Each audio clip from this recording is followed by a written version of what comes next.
Hi, welcome back. In this video, let us try to understand stakeholder engagement. So as we have discussed earlier, projects can have multiple stakeholders.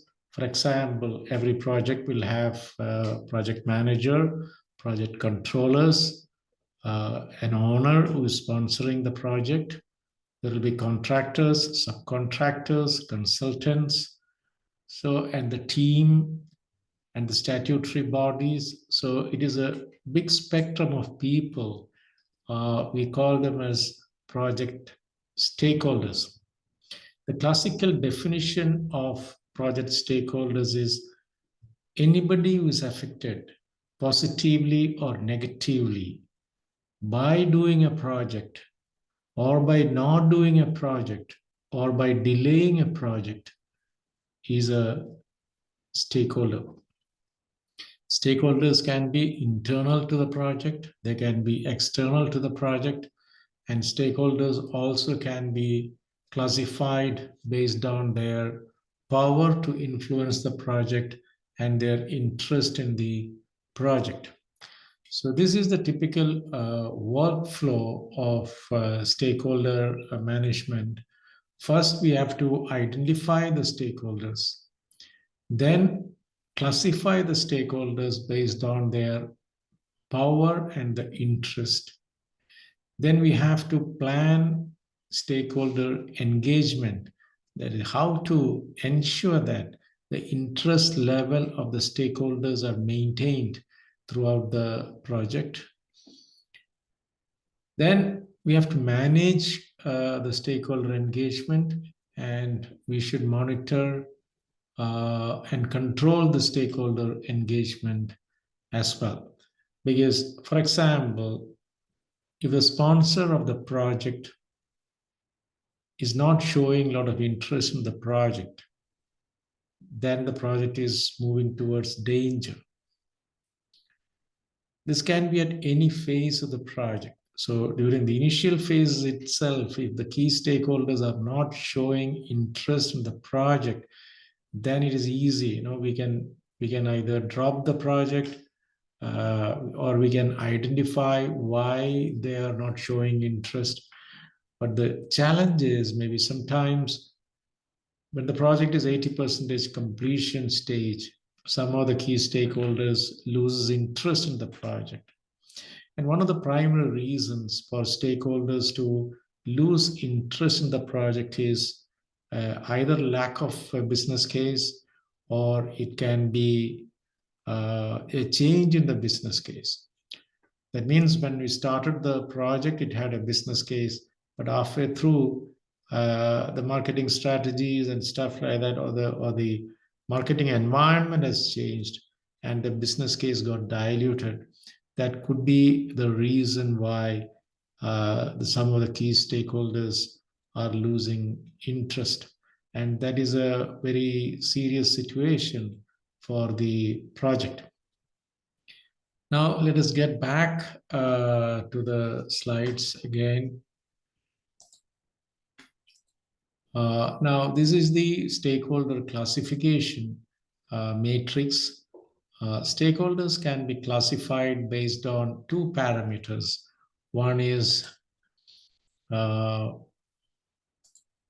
their power to influence the project. The other one is their interest in the project. Now here, if you see, there is a segment of stakeholders who are high power and high interest. They have a lot of power to influence the project outcomes, and they have a lot of interest in the project as well. We have to manage them very closely because we need their support throughout the project. Otherwise, it will be very difficult to complete the project on time. Then we have another set of stakeholders who are very powerful, but at the same time, their interest levels are not very high. We have to keep them satisfied. Now, who can be in the high power, high interest category? Typically the sponsors, the project manager, the investors. So all these guys can be high power, high interest. And who can be in the high power, low interest? Maybe customer CEO or the supplier CEO. They have a lot of other projects as well. And this project is just one of them. And they may not show a lot of interest, but at the same time, they are very powerful. Then we have another set of stakeholders that is, they have a lot of interest in the project outcomes, but at the same time, they are not very powerful. They are low power. This can be the typical end users of the project. Individually, they are not very powerful, but maybe collectively, they are very, very powerful. Then we have the low power, low interest category. Maybe we can ignore them because they don't have any interest in the project, as well as they don't have any power to influence the project as well. Now we need to have strategies to deal with the stakeholders. Now this high power, high interest category, we should create opportunities to engage them into the project. One strategy could be send them frequent updates, go and meet them, invite them for project review meetings, stage gate or phase gate meetings. So this is that's how you manage them very closely. At the same time, we cannot ignore the high power, low interest category. Maybe send them a monthly report, whereas high power, high interest weekly reports. And the high interest, low power categories, we may send them a quarterly updates. Now, don't downplay the power of the high interest, low power categories. Now, in our state, now a new port is happening, and because of the new construction, the fishermen's livelihood is affected, and there is a massive coastal erosion happening. But the poor fishermen, they cannot fight all alone.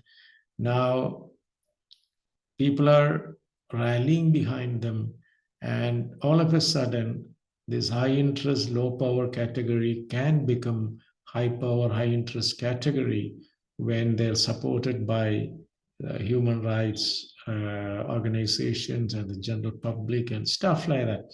So don't underplay the power of the high interest, low power categories as well. So we need to have strategies to leverage them or deal with them. Otherwise, the project can be affected.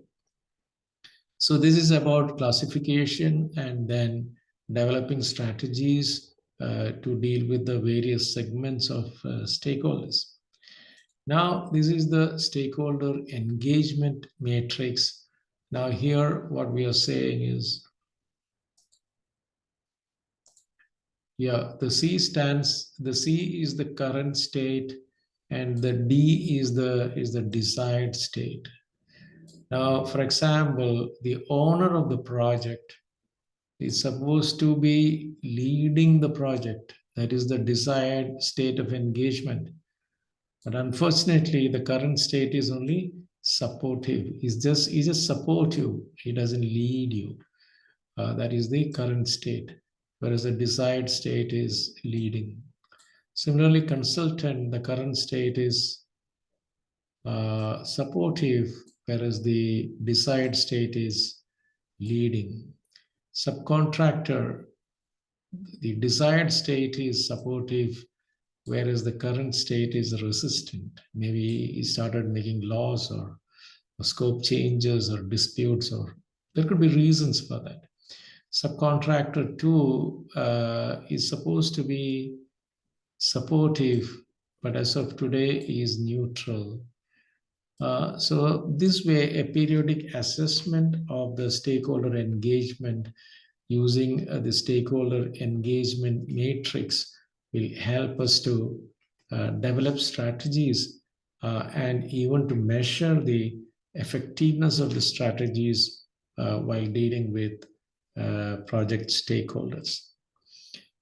You think of a project like a metro rail project, n number of stakeholders will be there because the number of contractors, subcontractors, quality assurance people, the sponsors, general public, it is a big spectrum of stakeholders. So somebody should take initiative to always analyze the desired state of engagement and the current state of engagement, and so that we can develop strategies to push the current level to the desired levels. Without stakeholder engagement, it is very difficult to complete the project on time with customer satisfaction. More details about this, the link to more details about this is provided at the description of the video. So you can click at the description of this video, and that will give you more information. And if you have any queries regarding these things, maybe you can post it as a comment to the video, and I'll answer them. Thank you very much for watching this video. Thank you.